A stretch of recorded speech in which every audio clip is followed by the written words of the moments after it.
And now, Mike's Thoughts.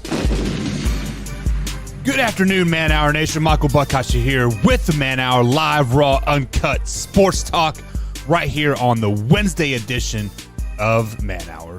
We're going to start today with some shock news, as always, right here on the Man Hour. And obviously, guys, there's been big fallout from the incident that happened with the Cincinnati Bengals versus the Buffalo Bills. We will dive deeper in that today. But this is something that has just been kind of rubbing me the wrong way, right? T. Higgins obviously is the person that delivered the blow to the man that ultimately caused him to go into cardiac arrest. I was on Twitter, Instagram, Facebook, doing my normal thing there, right? And people had the audacity to give death threats to T. Higgins, saying that he did this on purpose, he did this maliciously, he did this, and this. They're literally trying to kill the man for something that he had no control over. What in God's green gracious, in your right mind, do you think that is okay? Now, there's been tremendous amount of support, right, on the other side of the factor. But when people come out at T. Higgins and say, I'm going to kill you for doing this is malicious, you messed up. What is wrong with you? You understand that it was a freak accident. Everything lined up to the millisecond to make this thing happen. It wasn't the hit. It just wasn't the heart murmur. It just wasn't the fact that it was 67 degrees outside. It was a perfect storm. T. Higgins had nothing to do with it. He just happened to be in the wrong place at the wrong time. It just, that is what it is. And for anybody that wants to blame T. Higgins, death threat him, do whatever you are doing to T. Higgins on the social media, say it to the man's face. I guarantee you this man is so distraught right now that he doesn't even know what day it is. I guarantee you. So get out behind your computer screen, get out behind your phone screen, go say that to T. Higgins' face. See what happens. See what happens if you say that to the man's face. I guarantee you, you might be in ICU as well. Because it is what you guys are possibly doing, or what you are doing on the old interwebs to this man, is stupid. Absolutely stupid. Cue the intro. Are you ready for the best damn radio show on the planet? Man Hour Nation, rise up.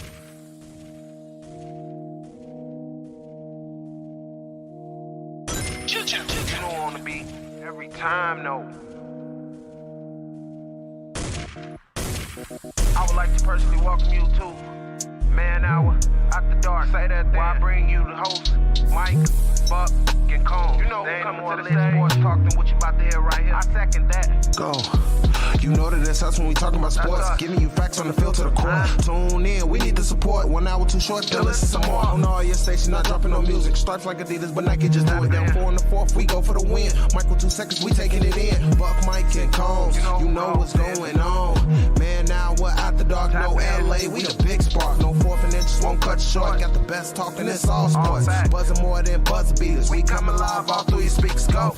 And what is up, Man Hour Nation? Michael Buckhashi here with the Man Hour. Sure to head over to manhourradio.com. Check out the merchandise page and sure to check out the blog section as well. We got the Takeaway 22 merch over there. If you guys can see, that's got a nice little ribbon with the dog tags on with the Takeaway 22.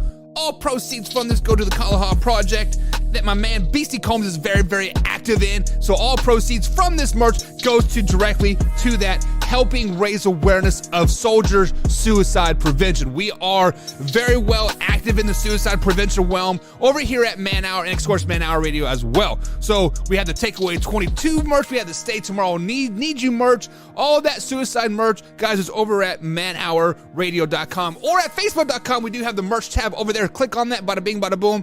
All proceeds go to the Kalahab Project, helping raise suicide awareness. So, guys, help us spread the word, get the word out like, hey, suicide is not okay. 22 soldiers a day end their lives because of XYZ. Whether it be a divorce, whether it be transitioning, doing this. It is very, very hard for an active duty military person to go from high on the kite, living the world, to working at Walmart. It is very, very rough for them. But guys, welcome to the Wednesday edition of Man Hour here, right here at youtube.com/Man Hour, and of course, facebook.com/Man Hour. And if you guys are going to miss any part of the show whatsoever, we do replay this at 2 a.m.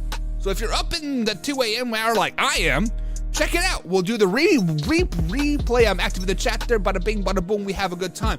Or if you like to listen to the radio, you can check us on iTunes and, of course, Spotify and iHeartRadio. Download those podcast forums and help us share out the content. Sharing is caring. So, guys, on Way or No Way Wednesday day, it is simple. We get out a statement and we simply say if it's a way or if it's in a no way. We're going to talk a little about the Bengals versus the Buffalo Bills and how this game has to happen. We're going to talk about the Dallas Cowboys and if they should even try to attempt to win in Week 18. Justin Fields has been benched, and Ron Rivera says Sam Howell will start versus the Dallas Cowboys on Sunday.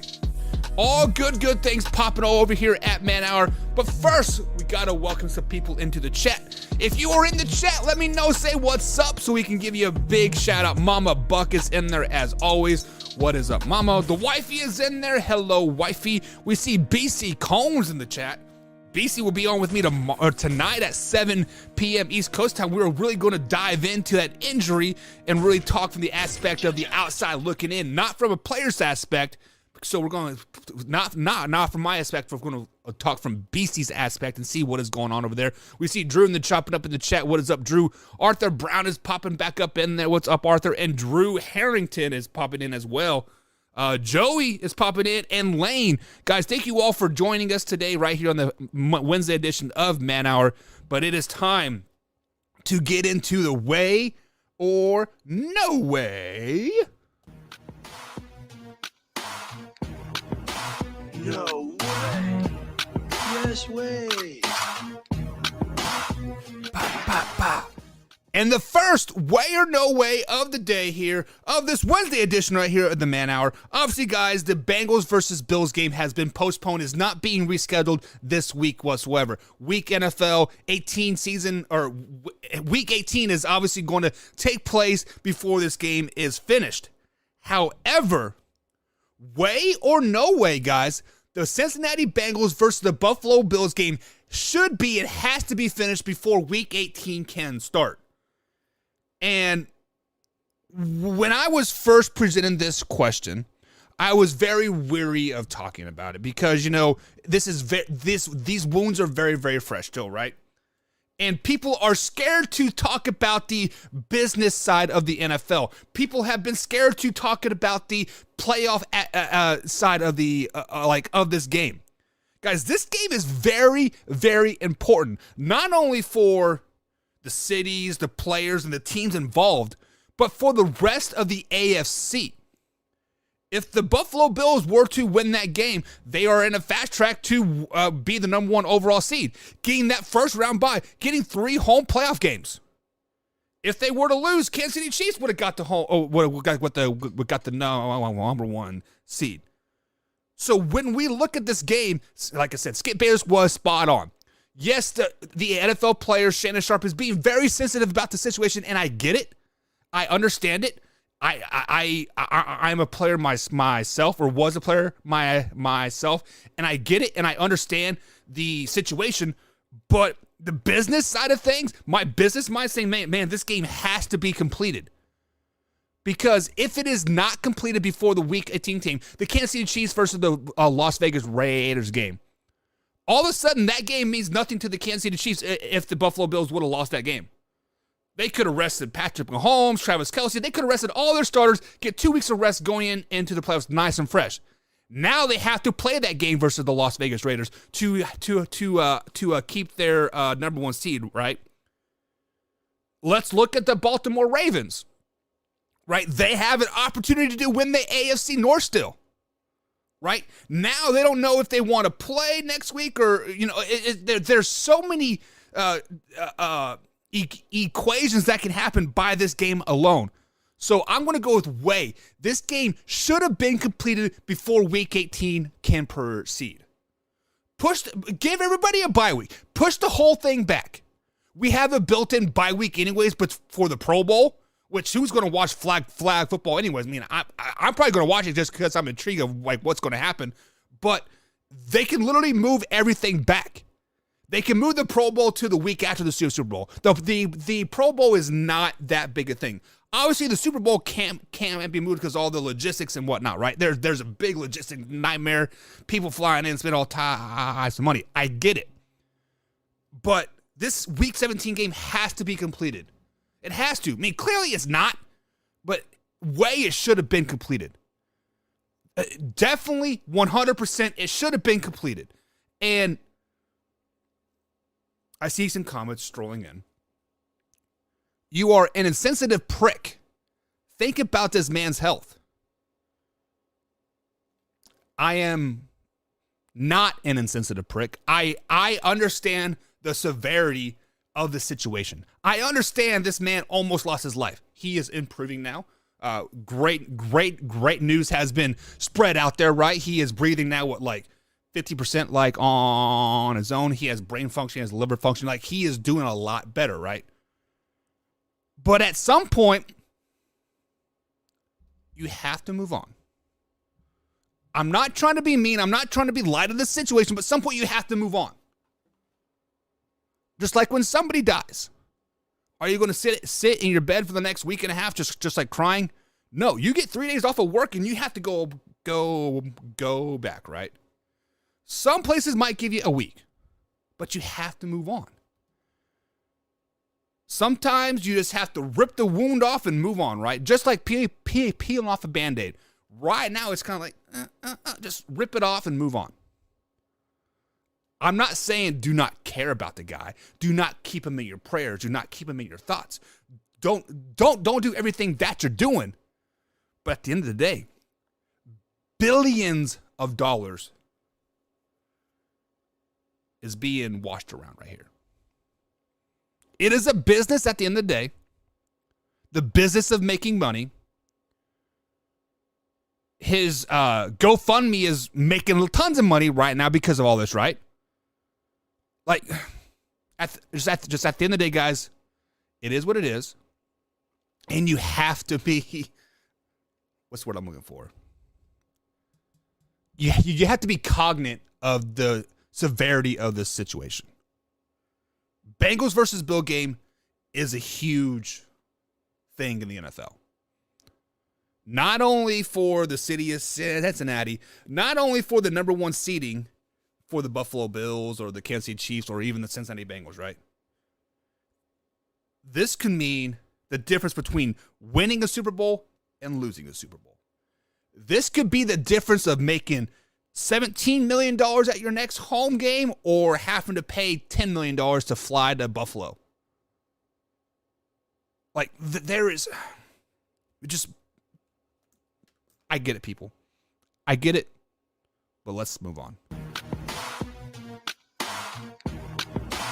No way. Yes way.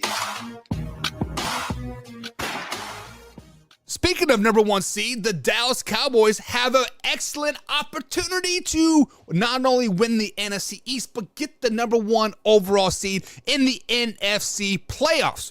All they got to do is beat the Commanders this week, which they are basically in tank mode, and the Philadelphia Eagles have to lose and the 49ers have to lose. So lose, and a win, and they're the number one seed. But way or no way, the Dallas Cowboys should not want to win the AFC, should not want to go up in the playoffs. So when we think about this, guys, right, the Dallas Cowboys have 4 scenarios of which they can land in the NFC playoffs. Right now, they're currently at the 5th overall seed. If they're at the 5th seed, they will be playing the Tampa Bay Buccaneers for the second time this season. The Tampa Bay Buccaneers kind of flexed on them week 1, but a lot of things have changed since then. Tampa Bay Buccaneers went like this, Cowboys went like this, and now they're both kind of like this, right? It could be a very, very good game. But when we look at other scenarios, the Dallas Cowboys could jump up to the number 3 seed if they beat the Philadelphia Eagles, if the Eagles lose and they beat the Commanders, winning the NFC East, right? Let's say that happens. They can jump up to the 3rd seed. The New York Football Giants are locked in at the 6th seed right now. That means that the Dallas Cowboys will be playing at home versus the New York Football Giants for the 3rd time this season. Already beaten them twice this season.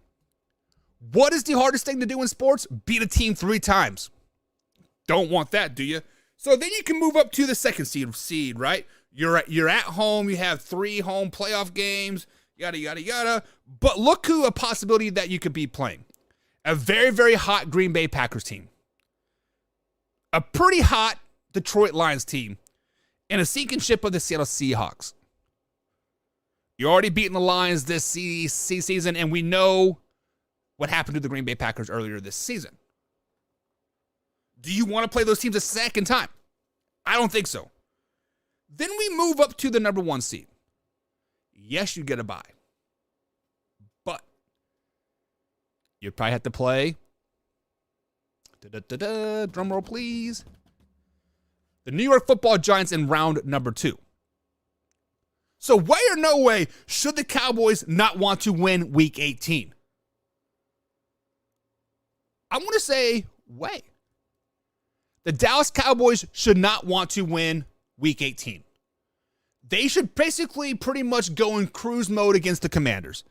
They should rest their star players, make sure nobody gets injured. Like I know Dak hyperextended his knee last week. I mean, yes, a NFC East title is all good and gravy, right?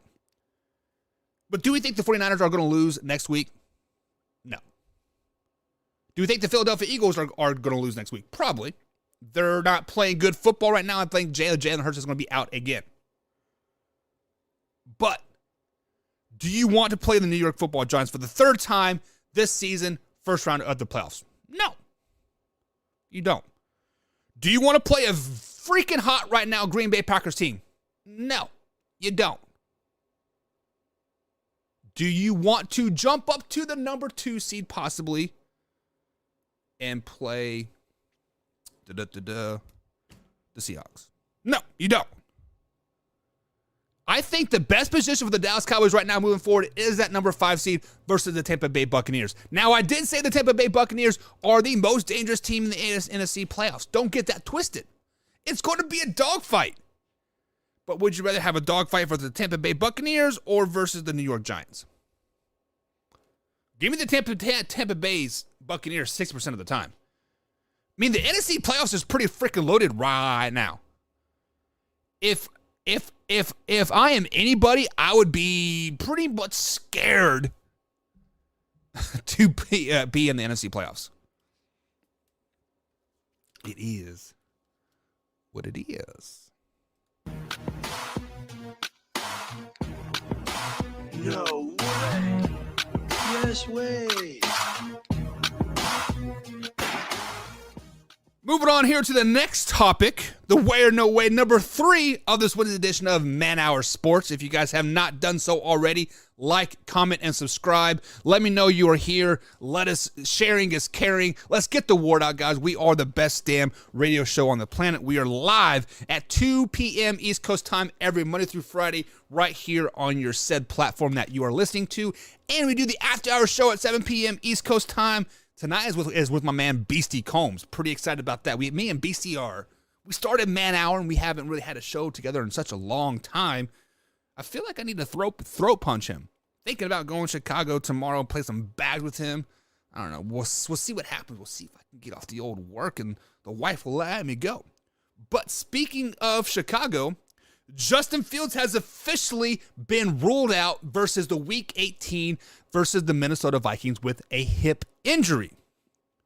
Justin Fields has kind of been battling injuries for the last 5, 6, 7 weeks, right? Ever since the Chicago Bears have been eliminated, he has either had a hand or a hamstring or a hip or a knee. He's basically the walking wounded right now. I mean, the Bears have been eliminated since Week 13. So way or no way, Justin Fields should have been set a long time ago. So I've been kind of going back and forth on this. When this first happened, when the Bears were first eliminated from the playoff contention, they're the first team to get eliminated, by the way. Sorry, Beastie. I said, maybe they should just shut Justin Fields down for the rest of the season. This is your, quote, franchise quarterback. Let's not get him injured. The offensive line is terrible. The receivers are kind of blah. Let him rest. Let him sit back, learn the offense, right? Let the Nathan Peterman, which is starting on Sunday, let him kind of take the licks, right? So me and BC had a very heated conversation about this. He says, no, let the man learn. Trial by fire, let him get beat up, let him do this, this, and this, and this, and then the next week he gets hurt again, right? It's just like, So now they're sitting him down for a apparent hip injury. Way or no way, they should have done this a long time ago. This is absolutely way. This is an absolute way. They should have sat Justin Fields the minute they were eliminated from the playoffs. I don't care what anybody else has to say here on the Man Hour Sports Network. I don't care what BC has to say. I don't care what Ryan Fitz has to say. I don't care what Chris has to say or Luke G. All those guys are talking out their butts at the end of the day. If Justin Fields is truly your franchise quarterback, the quarterback that you want for the next 10 to 15 years, well, let's just say 5 to 10, you should have sat him down, got him healthy, going into next season, 100%, no questions asked, no surgeries needed, no lingering toe injury. Learn the playbook a little bit better. Just sit back and relax. They should have 100% sat him so he wouldn't be in this situation now. Now, I get it. Gauge speed of the NFL. You can only learn so much by watching. You can only do this, and this, right? You have to get in there to get your feet wet, right? Well, how about this? See what you had in your backup quarterback in Nathan Peterman. Do you need to go out and get another backup? Do you need to go do this? Do you need to go do that? Does this play calling scheme work better with these? There's so many different things that the Chicago Bears could have done this season after they were eliminated from the playoffs, and Justin Fields sitting him was probably the number one thing they should have done weeks ago. Not Week 18 when the games don't even matter anymore. I mean, the games haven't mattered for 6 weeks for the Chicago Bears. They definitely should have sat him. I mean, it's stupid. Stupid. Way they should have sat his ass. Way time ago. Greg is coming into the chat here. What is up, Greg? Hope you're having a grand old time. I have a question over here on Facebook. We actually just talked about it, and I said, should the Cowboys try to win on Sunday? And Greg said simply, no. They should not. They are overrated. Whew. Taking the words right out of my mouth there, Greg. So let me ask you guys this. What is considered overrated? Because I don't think the Dallas Cowboys are overrated at all. I've said that their defense is kind of overrated, right? It's still a pretty good defense. People have them as the top tier 1, 2, 3 defense in the league. I don't think they're there right now. They were earlier in the season, but right now they're not. The Dallas Cowboys are not an overrated team, man. The Dallas Cowboys are a Super Bowl down team from the NFC. If they stay at the 5th seed, they're probably going to beat the Buccaneers. Buccaneers are a dangerous team, yes. But they've been so hot and cold this year, you don't know what you're going to get. I'd rather play the Buccaneers first round than the Giants or than the Packers or who's the willing to be the number 2 seed? The 49ers, right? Give me the Bucs, Cowboys all day long. The Cowboys are not overrated, man. Greg, I love you like a brother and fuck you like a sister, but damn it, they're not overrated. They are not overrated. Sheesh, this guy. No way. Yes way. And as we transition into the last segment of the day here, guys, right here on Man Hour, Wednesday edition, 2 p.m., Man Hour Live NFL Talk. This is the only place where we truly get live, raw, uncut sports talk each and every day. I'm not hammered down by any network because I am the network. That is how we do it over here at Man Hour. But let's stay in the NFC East. We've been talking about the Cowboys. We've been talking about the Giants.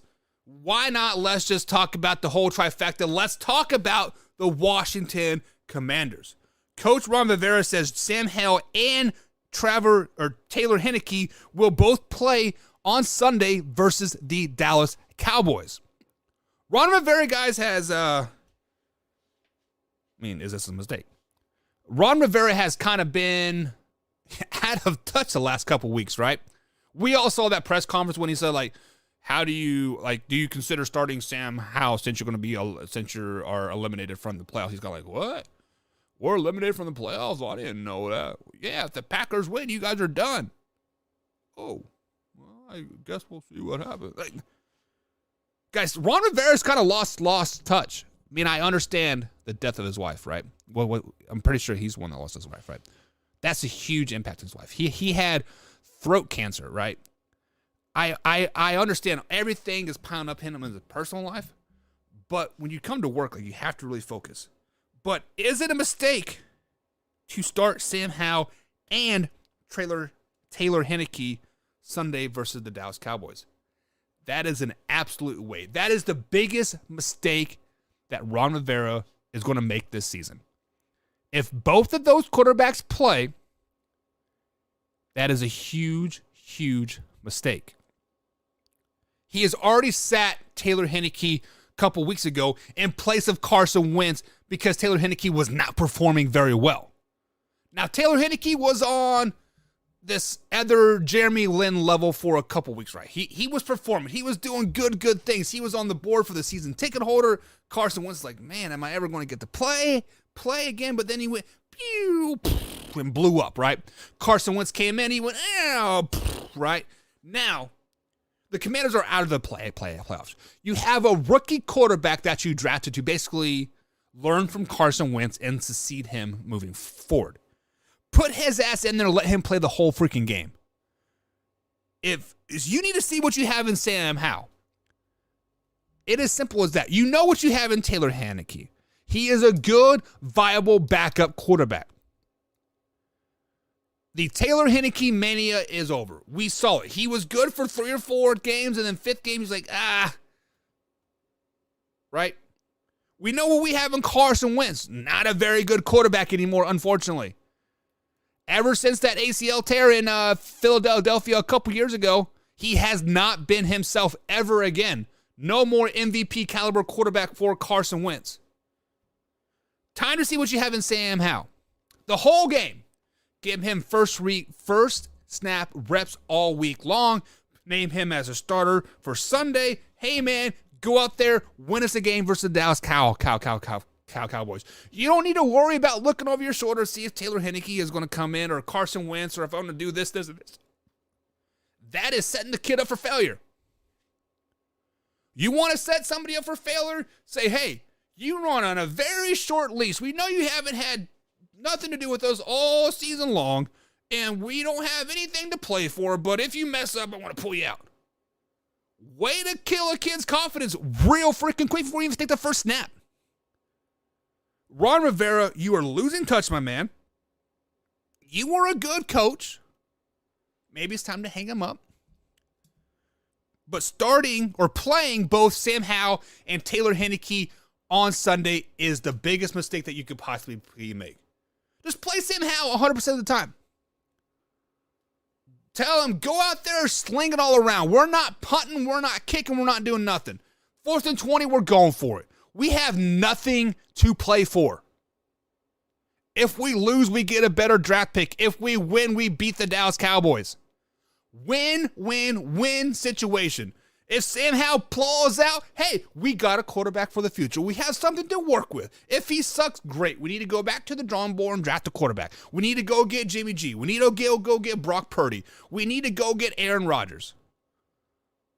We need to go get Matt Ryan. Whoever. Find out what you have in the man. Just stop, Ron Rivera. Good God, man. Are you really that out of touch? Sheesh.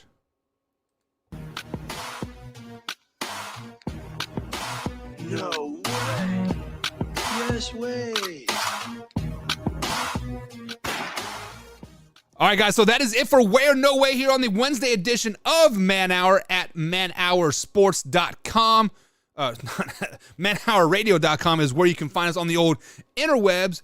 And, of course, you can find us on youtube.com/manhour. Of course, facebook.com/manhoursports. We are live 2 p.m. East Coast time every Monday through Friday right here on your said platform. And the after-hour show is 7 p.m. Monday through Friday as well. Tonight, we got my man Beastie Combs on. I'm pretty excited to have him on. That is my brother from another mother. We are the boys right here in Man Hour. Usually, he's with me, but obviously, we're doing daytime. He works during the day, so we'll figure it out. But I want to wrap the show up, guys, with a post that I just posted on the old Facebook page, on the old interwebs. And this question is very, very simple, very cut and dry. Is Justin Fields a franchise quarterback? Now, if you guys remember yesterday, I said my definition of a franchise quarterback is a quarterback that you know is going to be there for the next 5 or 10 years. A quarterback that makes that team better. A quarterback that elevates average wide receivers and makes them great receivers. We're looking at Patrick Mahomes, Justin Herbert, Aaron Rodgers, Tom Brady, Joe Burrow, right? You can throw Dak Prescott in there, right? So, by that definition, guys, is Justin Fields a franchise quarterback? And I'm going to have to go back on a limb and say no. Because right now, we are not seeing Justin Fields making players around him better. We are not seeing Justin Fields elevate the level of play of the Chicago Bears. Now, he is an excellent talent. He can throw the ball despite what people are saying. He can run the ball very, very well. He does take command of the offense. But he doesn't elevate the players of the players around him. Chase Claypool, excellent pickup. What has he done for you since? That first week he had like maybe 5-6 catches. You haven't heard from him since, right? So I'm asking this on the Facebook page, but asking you guys right here on the Man Hour. Is Justin Fields a franchise quarterback? Yes or no? Let me know in the comments. I'll be curious to let you just to see what you guys think. Now, jumping over here on the comments of this said post here, Michael Mullerum says he is an OSU quarterback. Then the answer is no. No good quarterback from that system has become a franchise quarterback. So, I have heard this be played out over and over and over again, right? We have heard, oh, he's from Ohio State. He can't be a system quarterback because of this, this, and this. Just because they've had some failures at quarterback in the NFL, that Tory guy, other names out there, it doesn't mean that it's a system thing. It doesn't mean since he came from Ohio State, he's not going to be a franchise quarterback. Name me another franchise quarterback that's come from Michigan besides Tom Brady. So since Tom Brady came from Michigan, if you draft a quarterback from Michigan, he's ultimately going to be like a franchise best quarterback ever. No, it just doesn't work like that. It is all about where you're wired. So, sorry, Michael. I see what you're saying, but he's definitely wrong on that one. Torrey Anderson, my man, Our Mr. Mock draft expert ourselves and fantasy guru says, get him an old line and one more receiver upgraded from Claypool, and he has a real shot. So, Tori, I think that is kind of the Lamar Jackson case there. Oh, he needs a number one receiver to succeed, right? Well, a franchise quarterback should be able to take Chase Claypool, the tight end that they had, Kermit or whatever how you say his name. He should be able to take those players and elevate them. Now, the O-line is the big issue. The O-line is terrible. I get that. Yes, so I do agree with that. Duncan says for maybe 2 years, maybe. Well, by my definition, 5 to 10 years moving forward, 2 years is not a franchise quarterback. He's still on his rookie deal for the next 2 seasons. Definitely not a franchise quarterback. Another person says, I would like to see Fields in purple. His rushing upside is great, but I don't think he is a great all-time great passer. I don't think he's a great all-time passer either, but is Tom Brady a great all-time passer? Now, he does have 800 miles passing, right? But he's also been in the league for 25 years. What makes you a great all-time passer? Is it be able to thread the dime, throw the ball 80 yards, or to nickel and dime it down the field? I'd be curious to see what a definition of a great all-time passer is, but the rushing upside is not what the Vikings need. The Vikings just need Kirk Cousins to win in prime time, and they'll be fine. Patrick Miller says no, he will be a backup within 2 years. I would not be surprised if that happens. Same thing with Lamar Jackson. I would not be surprised if Lamar Jackson is a backup, not next year, but the year after that. Evan Justice says, Justin Fields is a joke as a franchise quarterback. It's a good joke, right? Joshua Shadow just says possibly. Wayne G, my man. Wayne G is our normal guest on Tuesday of the After Hours show here. He says, not yet, but he could be. Wayne G, I'm going to take your comment. I'm going to fold it up so when I have you on next week, we're going to talk about this. Robert Borland says, maybe. Put people around him. See, I love always waffling answers. Well, maybe, possibly, but he needs this, this, and this. I mean, I understand players, quarterbacks need people around them to help succeed, right? Jalen Hurts needed A.J. Brown. Tua needed Hill. I get it. But at the same time, Jalen Hurts kind of had that it factor. Tua, you can put anybody you want around him. He's still not a franchise quarterback. Dana says, yeah, but not in Chicago. Is it because of the lack of the offensive line, the lack of the Eberflus's play calling? Wonder why not in Chicago, Dana? Let me know. Barry says, absolutely. Alrighty, Barry must be a Chicago Bears fan. Michael Howell says, no, he is going to burn out early in his career. That is tough. Because when you think of franchise quarterbacks, we're thinking 5 to 10 years. So burnout early is probably 7th season. Bada bing, bada boom, you're gone, man. Patrick says yes. Blaine says not yet. Christopher Utley says nope. Jonas says not yet. Natty says nope. So I feel like it's overwhelming that Justin Fields is not a franchise quarterback. Let me know what you guys think, though. Is Justin Fields a franchise quarterback? Let me know. But, guys, that is going to be it for today. Join me in a couple hours as we have my man Beastie Combs on the After Hours tonight, 7 p.m. East Coast time, right here at youtube.com/manhour or at facebook.com/manhour. Either way, we're there, live, raw, uncut sports talk as always. See you in a couple hours, 7 p.m. East Coast time.